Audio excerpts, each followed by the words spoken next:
Hey, what's up? This is Sammy, and today I present to you the cryptanalysis of the Pazzi and Montefeltro conspiracy. On Easter of 1478, Lorenzo de' Medici and his right-hand man and brother, Giuliano de' Medici, were attacked at the altar in the Duomo Cathedral. The attack was performed by priests. The assassins who were initially hired refused to kill in a holy place like the Duomo Cathedral, so priests who weren't trained in the art of murder were sent to do the task. Giuliano suffered 19 stab wounds and died immediately. Lorenzo, though, escaped.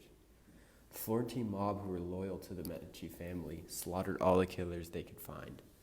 But the rule of Lorenzo and the Medici family as a whole would never fully be the same. Lorenzo was paranoid and didn't mingle with the people of Florence as he used to do, and like his grandfather Cosimo de' Medici used to do. He also implemented laws so that his succession stayed in the family. But who was behind the attack on the de' Medici brothers? Well, for over 500 years, this is what we knew. Pope Sixtus IV demanded a loan from Lorenzo. And remember, Lorenzo not only ruled Florence, but also owned the Medici Bank, one of the most powerful in Italy. Pope Sixtus needed the money to purchase the resource-rich state of Imola. Lorenzo denied the Pope of the loan, and so the Pope transferred all his money along with the wealth the papal state had acquired from the Tolfa alum mines to the rival Pazzi Bank.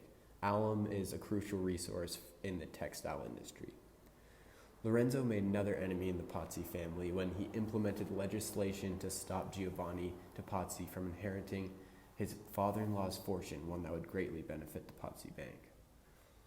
The legislation he passed prevented women without legitimate brothers from inheriting their father's fortune, something pretty unusual at the time.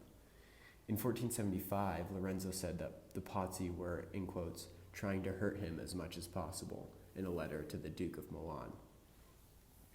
Giuliano, Lorenzo's brother, was skeptical of this move.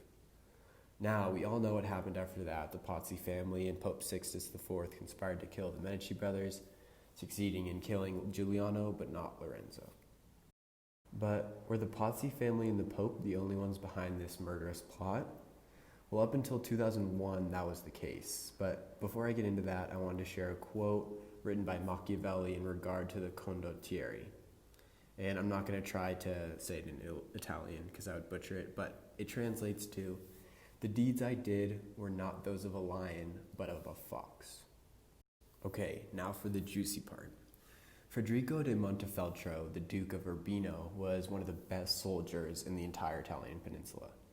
In 1472, Federico and Lorenzo were considered close friends and peers.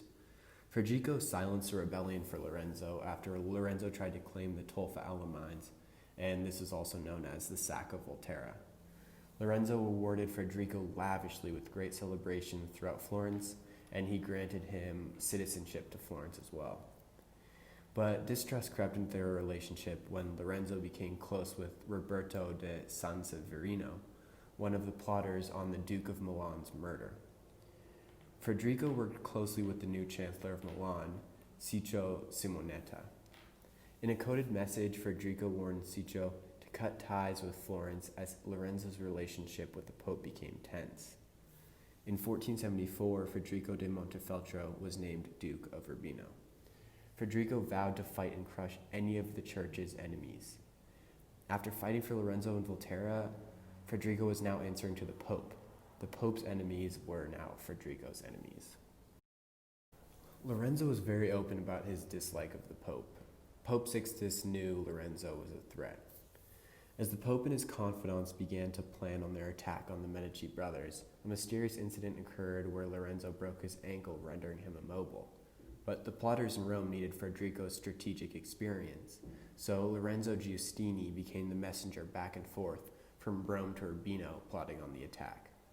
In 1478, Giustini and Federico met in a secret room in Urbino to discuss tactics. After, Federico sent a coded message to Rome intended for the Pope, one that would not be decoded until 2001. The letter contained advice on which road to take into Florence, as well as information on the troops Federico would supply, which was 600 men that would be stationed outside of Florence, ready to seize the city. Marcello Simonetta, the author of the Montefeltro Conspiracy, which is the book that I've been citing this whole time, was a descendant of Ciccio Simonetta, who I referenced before. He was extremely knowledgeable about code breaking and had a large connection with Federico de Montefeltro. His book, Rules for Extracting Ciphered Letters Without a Sample, helped Marcello break the code. This new revelation changed the history of the Pazzi conspiracy completely.